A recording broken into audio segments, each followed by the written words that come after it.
Le Soleil, superpuissance de notre système solaire, est comme un haut fourneau thermonucléaire secoué d'explosions colossales.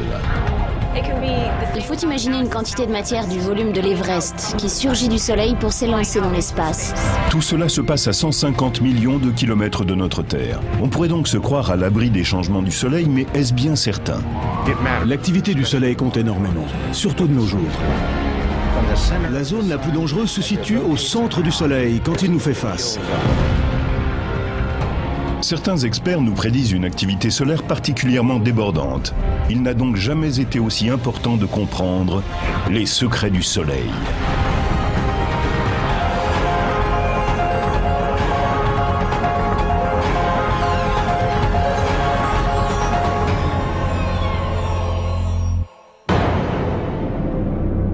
Il y a des milliards d'étoiles dans l'univers, mais l'une d'entre elles est toute proche de nous, le Soleil. C'est une boule infernale, composée essentiellement d'hydrogène et d'hélium à l'état de plasma, qui bouillonne à des millions de degrés. De violentes explosions y font rage, et des tempêtes de radiation mortelle s'en élancent à travers l'espace. Notre Soleil fait partie de ces étoiles que l'on appelle des naines jaunes. Jaunes à cause de leur couleur, et naines parce qu'elles sont très petites, pour des étoiles. Mais tout est relatif, car on pourrait caser dedans 1 million de terres comme la nôtre. Dans le système solaire, aucune étoile n'est plus grande que le Soleil. À des millions de kilomètres de chez nous, la star céleste fait tout simplement un malheur. Le Soleil est vraiment énorme. Il domine notre système solaire. Il n'est pas seulement la plus grande étoile du système solaire, il en est la seule. Il trône au milieu d'autres éléments, les planètes, les comètes et les lunes, mais il demeure notre étoile. Notre étoile est une énorme source de chaleur et d'énergie.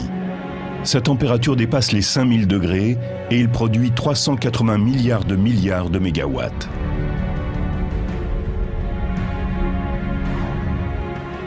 Il y a de quoi se sentir bien petit quand on sait que le barrage Hoover sur le Colorado ne produit, lui, que 2080 mégawatts.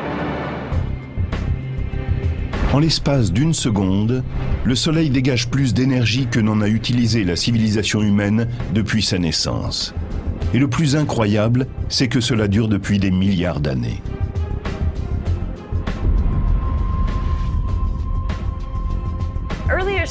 Les astronomes de l'Antiquité n'arrivaient pas à comprendre comment le Soleil pouvait produire autant d'énergie depuis si longtemps. C'était le premier mystère. Comment le Soleil fabrique-t-il cette énergie? Au début du 19e siècle, les scientifiques supposaient que le Soleil fonctionnait comme n'importe quel feu sur la Terre, qu'il avait une source de combustible, peut-être du charbon, qui se consumait tout doucement. Mais cette théorie posait un sérieux problème. J'ai là un feu en face de moi. Si je voulais qu'il continue à brûler, il faudrait que j'y ajoute du bois. Sinon, il ne durerait à peu près qu'une heure. Si j'avais un tas de bois de la taille du Soleil et suffisamment d'oxygène pour qu'il brûle, il mettrait quelques 5 à 6 000 ans pour se consumer entièrement. C'est long, mais ça ne suffirait pas à maintenir la vie sur Terre. Au début du XXe siècle, la datation au carbone 14 des roches et des fossiles a mis en évidence que le Soleil existait non pas depuis quelques milliers, mais depuis 3 milliards d'années.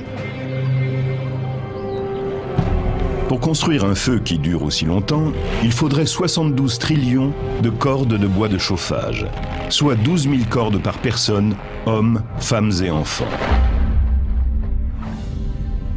De toute évidence, il devait y avoir un autre moyen inconnu sur la Terre pour faire fonctionner le Soleil.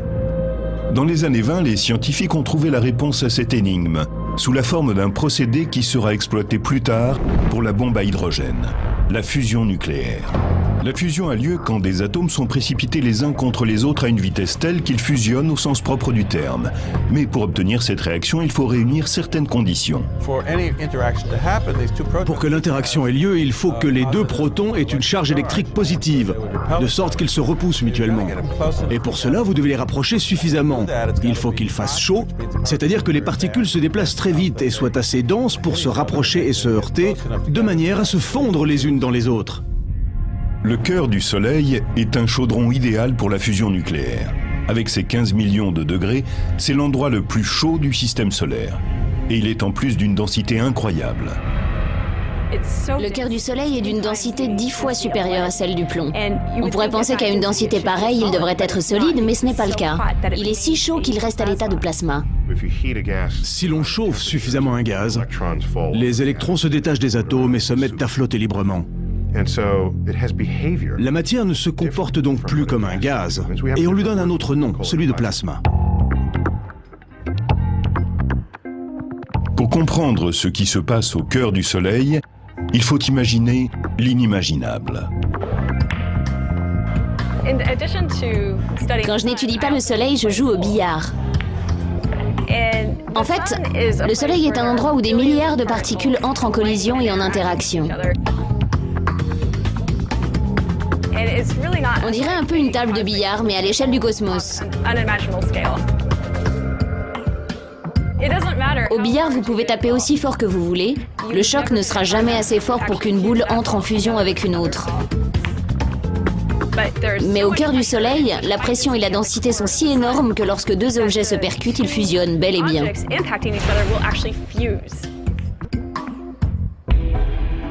Dans le Soleil, ces objets volants sont des atomes d'hydrogène qui, lancés les uns contre les autres par une pression énorme, vont se transformer en atomes d'hélium. Ce processus de fusion génère un atome d'une masse légèrement moindre que celui qui lui a donné naissance. Et c'est ce reliquat qui est libéré sous forme d'énergie. À chaque seconde, à l'intérieur du Soleil, 600 millions de tonnes d'hydrogène entrent en fusion pour produire 595 millions de tonnes d'hélium. Les 5 millions de tonnes de masse perdues au cours du processus sont converties en une énergie équivalent à 1 milliard de bombes à hydrogène d'une mégatonne. Et cela se répète toutes les secondes. Si l'on observe le cosmos, le processus qui fournit le plus d'énergie est celui qui se produit dans un noyau d'étoiles comme le Soleil. Nous savons donc maintenant que le Soleil est alimenté par fusion nucléaire. C'est le seul combustible que nous connaissons qui puisse entretenir la chaleur du Soleil et maintenir la vie sur Terre pendant des milliards d'années. La lumière du Soleil fait tellement partie de notre vie que la plupart du temps on n'y réfléchit même pas. Quant à la façon dont la lumière nous parvient, c'est une histoire incroyable.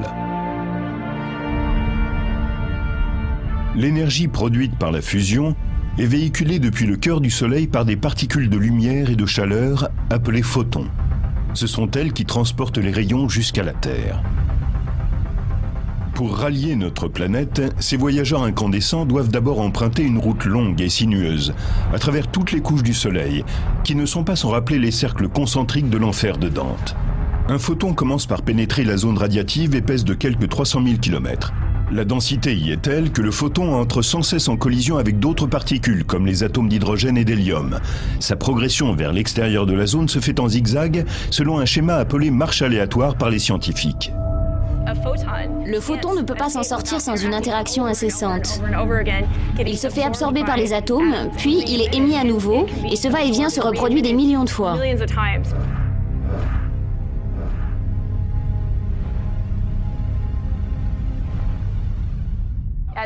Au fur et à mesure que l'on remonte vers la surface du Soleil, la densité décroît. Il y a moins de collisions et d'interactions, et la route est moins difficile. Enfin, quand il n'est plus qu'à environ 200 000 km de la surface, le photon entre dans la zone convective et le rythme soudain s'accélère. Le photon est attiré vers le haut par une sorte de bouillonnement.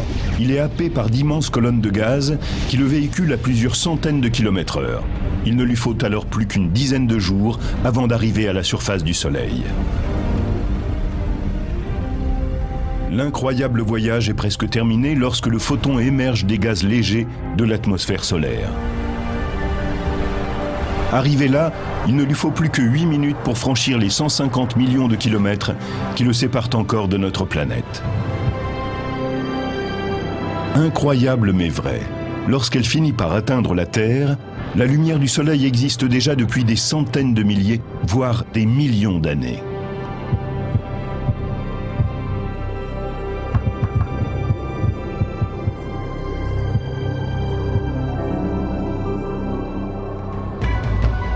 Pour le Soleil, 1 million d'années n'est rien. Le disque qu'il nous montre au couchant dans sa parfaite simplicité donne une idée fausse de sa longue et violente histoire. C'est une boule de feu née il y a des milliards d'années au cours d'une gigantesque explosion appelée supernova. Cette explosion titanesque, où une étoile bien plus grande que le Soleil a explosé, a donné naissance à un immense nuage gazeux qui faisait plusieurs fois la taille de notre système solaire. Puis, peu à peu, de petits nœuds de matière se sont agrégés au sein de cet énorme nuage. Il y a environ 5 milliards d'années, 10 milliards d'années après le Big Bang, dont les scientifiques pensent qu'il a marqué le début de notre univers, ce nuage a commencé à s'effondrer sous la force de la gravité.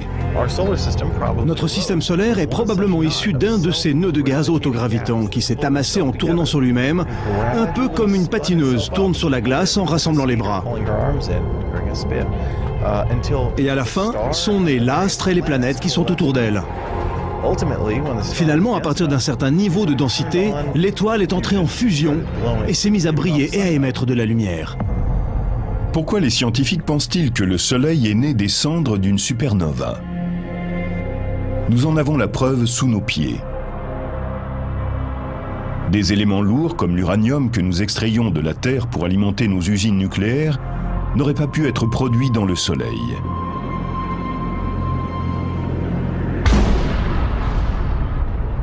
Ils ne peuvent avoir été créés que lors d'une catastrophe comme une explosion cosmique. La Terre et les autres planètes du système solaire sont issues du même nœud de gaz qui a produit le Soleil. C'est au cours de ce processus que le Soleil a accumulé 99% de sa masse. C'est donc le plus gros objet de notre voisinage céleste, et il est doté de la plus forte attraction gravitationnelle. Voilà pourquoi tout tourne autour de lui. De toutes les planètes, la Terre bénéficie d'une relation privilégiée avec le Soleil. Si nous étions plus près de lui, nos océans entreraient en ébullition et s'évaporeraient. Le sol serait si chaud que le plomb fondrait. Et si nous étions plus éloignés, notre planète serait un désert gelé. C'est un peu comme dans le conte de Boucle d'Or et les Trois Ours. Ni trop chaud, ni trop froid, juste ce qu'il faut. Nous sommes à 150 millions de kilomètres du Soleil et bien contents d'y être. Nous avons de la chance. Et si nous sommes ici, c'est parce que les circonstances sont réunies pour que nous y soyons. La Terre a beau être juste au bon endroit dans le système solaire, nous sommes tout de même assez près du Soleil pour être la cible de sa colère. Chaque année, des milliers d'explosions secouent le Soleil.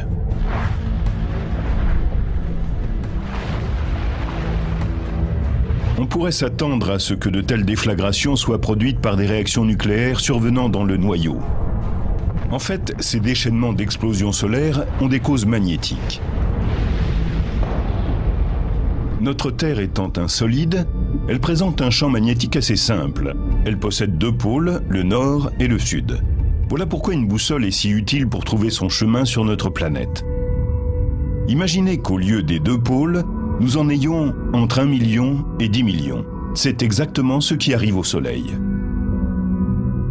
Le champ magnétique du Soleil est un sac de nœuds. Bien qu'il soit maintenu par la gravité, le plasma n'a pas une rotation homogène. Au niveau de l'équateur, le plasma accomplit une révolution tous les 25 jours terrestres, tandis qu'au pôle, il met environ 35 jours. Le Soleil est mu par une rotation que l'on appelle différentielle. Tout ce plasma tourne et se retourne, et c'est pour cela que les lignes de champ magnétique se retrouvent tortillées, vrillées et emmêlées. Les lignes de champ magnétique ont beau être invisibles, notre observation de phénomènes comme les boucles coronales et les proéminences qui s'élèvent dans l'atmosphère solaire nous prouve qu'il en existe bien sur le Soleil. De même qu'en présence d'un simple aimant, la limaille se rassemble, ces boucles de plasma viennent épouser les structures magnétiques qui les sous-tendent. Ces arches de plasma sont si grandes et larges qu'on pourrait y faire passer des planètes de la taille de Jupiter. En tordant le plasma dans l'atmosphère solaire, les champs magnétiques lui donnent parfois des formes hélicoïdales majestueuses, appelées cordes de flux. Les cordes de flux magnétique fonctionnent un peu comme ces jouets appelés Slinky ou Ondamania. La ligne de champ magnétique tourne de nombreuses fois en une structure hélicoïdale de type ressort. Des lignes de champ magnétique fortement enroulées emmagasinent de grandes quantités d'énergie magnétique libre. Elles peuvent même s'entortiller sur elles-mêmes, générant encore plus d'énergie magnétique.